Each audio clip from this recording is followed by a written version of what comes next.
Hola, ¿cómo están? Estamos con el coronel de la Reserva Activa, Freddy Bautista, asesor principal del programa SAFE, Seguridad Aplicada al Fortalecimiento Empresarial del TICTAC. Vamos a conversar hoy con el coronel temas de ciberseguridad en esta época de emergencia sanitaria. Bueno, coronel, gracias por estar aquí. Entonces, cuéntanos un poco cómo esta situación de emergencia por el COVID-19 está afectando la ciberseguridad de las empresas en Colombia. Efectivamente, Adriana, uno de los sectores que más se ha afectado en el desarrollo de la pandemia precisamente es el entorno de la ciberseguridad empresarial.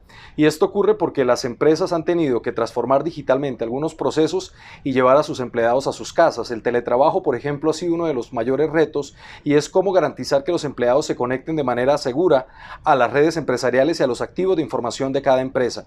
Y lo segundo, tal vez más importante, garantizar que esos dispositivos y esos medios que utilizan los empleados estén debidamente securizados, que estén bajo entornos seguros, y ahí es donde tal vez más se ha visto impactada la ciberseguridad, dada la ola y crecimiento de ciberataques de las últimas semanas. Hablemos ahora de cuáles son las estrategias que están usando los cibercriminales para realizar sus ataques. Sí, claramente, los cibercriminales han adaptado de manera muy rápida sus técnicas a la necesidad de la información que respecto al COVID-19 tienen los ciudadanos colombianos. Por eso, podemos agrupar las amenazas y las técnicas que están utilizando básicamente en tres grandes grupos. En el primero diríamos que es el envío masivo de software malicioso a través de tres grandes escenarios. El primero, el incremento de correos maliciosos, entregando información de interés a la ciudadanía, suplantando entidades responsables de la estrategia de mitigación de la expansión de la pandemia. Lo segundo, generando mapas de seguimiento de avance de la pandemia que estaban redireccionando hacia sitios maliciosos. Y lo tercero, creando aplicaciones falsas para que la persona pueda inclusive tomarse un test primario para identificar síntomas tempranos aparentemente del COVID-19 o poder identificar o georreferenciar o ubicar espacialmente a otros posibles contagiados. Muchas de esas aplicaciones, lo que se ha encontrado en los análisis que se hacen de las tiendas virtuales, es que redireccionan hacia sitios de malware. Hay que tener mucho cuidado con ese aspecto. Lo segundo tiene que ver con el crecimiento también de estafas que se están generando a través de la venta u oferta fraudulenta de productos o equipos médicos como mascarillas, trajes o inclusive medicamentos que podrían estar siendo falsificados. Aquí, además de comprometer la seguridad de la información, muchas personas pueden estar abocadas a comprometer inclusive su integridad física porque estos medicamentos claramente o difícilmente son avalados por las autoridades sanitarias del país. El tercer escenario del que les hablaba tiene que ver también con el crecimiento de llamadas que están haciendo a muchos de los hogares solicitando información y datos personales con el fin de aparentemente realizar censos o inscribir a personas a todos los programas de asistencia que viene lanzando el Gobierno Nacional para las familias más vulnerables y que se han visto afectadas, digamos, por toda la merma de la actividad económica del país. Estos últimos dos escenarios claramente dirigidos hacia un crecimiento de ataques de ingeniería social.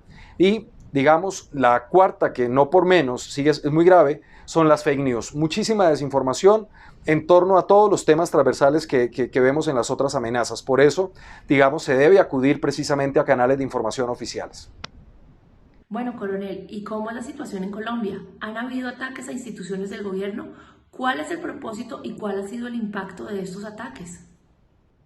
Las cuentas de correo efectivamente y los perfiles en redes sociales de las instituciones que están enfrentando la amenaza del avance de la pandemia del COVID-19 en Colombia han sido las más afectadas por ataques de suplantación a través de phishing o de la generación de cadenas falsas con las cuales los cibercriminales consiguen engañar a muchos usuarios que necesitan de la información que en el marco de la estrategia gubernamental, local y regional para poder enfrentar la pandemia se ha generado. Por eso, digamos, efectivamente ha sido uno de los sectores, me refiero al público, que más ha tenido que enfrentar esas amenazas de ciberseguridad y gestionarlas.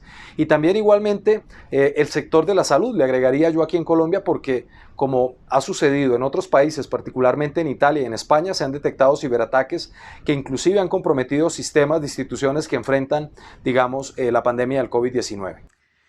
Este fenómeno de los ciberataques no se está dando solo en Colombia, sino a nivel global. Hablemos de qué están haciendo otras instituciones de ciberseguridad como Ameripol o Interpol, entre otras. Sí, efectivamente, Adriana, las amenazas son internacionales, son transnacionales. Este es un crimen que, como lo sabemos, actúa de manera global y por ello también los esfuerzos colaborativos tienen que involucrar autoridades de tipo internacional. Por eso Colombia ha recibido mucho apoyo y se ha recibido muchísima información de organismos internacionales, como lo ha sido Europol, como lo ha sido Interpol. La misma Organización Mundial de la Salud ha sacado como un código de buenas prácticas en materia de ciberseguridad, y la Organización de Estados Americanos también ha venido apoyando a los países miembros con la realización de actividades que le permitan tener a todos los usuarios como un código de buenas prácticas que permita enfrentar de manera efectiva las amenazas a la ciberseguridad en los entornos digitales claramente, pero propiciadas por aspectos derivados de la pandemia del COVID-19. Por último, coronel, ¿qué hemos aprendido de estos ataques y qué recomendaciones podemos hacer a las empresas?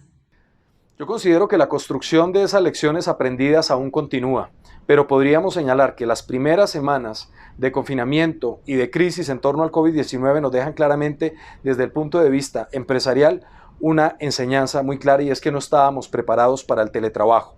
Hay que seguir fortaleciendo claramente desde el punto de vista de las políticas de acceso de los empleados a entornos seguros, como cuáles: tener la construcción de redes privadas virtuales, como mínimo la configuración también de manera segura de los accesos domésticos a las redes inalámbricas de información, los buenos hábitos que se hagan de los equipos que se han llevado los empleados desde la empresa hacia sus hogares para evitar, digamos, que se acceda a contenidos que puedan poner en riesgo claramente la información empresarial, pero sobre todo la concienciación y sensibilización que debe existir en todos los niveles de la empresa respecto a la atención de este tipo de riesgos que uno no podría considerar en un momento dado como vitales, como importantes, y nos damos cuenta que precisamente lo que menos íbamos a pensar y ninguno tenía en mente ocurrió. Y por ello, digamos, hemos encontrado que aún existe esa brecha entre el manejo de los riesgos posibles a la seguridad de la información y los escenarios que nosotros podamos construir seguros a través de la implantación de tecnología adecuada y de unas buenas políticas.